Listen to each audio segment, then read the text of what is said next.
Shri Lakshmi Tirumala agencies Darsi ప్రాంతంలో మొట్టమొదటి central government licensed బాణాసంచా shop. మా వద్ద అన్ని రకములైన బాణాసంచా సామాగ్రి హోల్సేల్ రేట్లకి లభించును. 365 రోజులు బాణాసంచా సామాగ్రి అమ్మబడును. మన దర్శి వార్తలు ప్రేక్షకులకు నమస్కారం. వార్తలు సమర్పిస్తున్నది మీ గంగిశెట్టి రామస్వామి. దర్శి పట్టణంలోని పుచ్చలమెట్ట ప్రాంతంలో గల ప్రధాన హిందూ శ్మశాన వాటిక అభివృద్ధి పనుల కోసం 2 ఏళ్ల క్రితం గ్రామంలోని ప్రముఖులు 50 లక్షల వరకు విరాళాలు అందరి సమక్షంలో ప్రకటించినప్పటికీ శ్మశాన వాటిక అభివృద్ధి పనులు మాత్రం ఆవగింజంత కూడా జరగక పిచ్చి చెట్లతో నిండిపోయింది.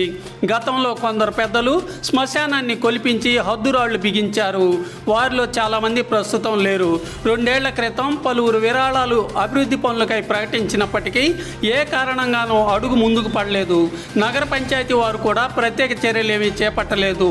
నాయకులు, అధికారులు, గ్రామ పెద్దలు స్పందించి ఈ హిందూ శ్మశాన వాటిక అభివృద్ధి పనులకు తగు చర్యలు చేపట్టాల్సిన ఆవశ్యకత ఎంతైనా ఉందని పలువురు అభిప్రాయం వ్యక్తం చేస్తున్నారు.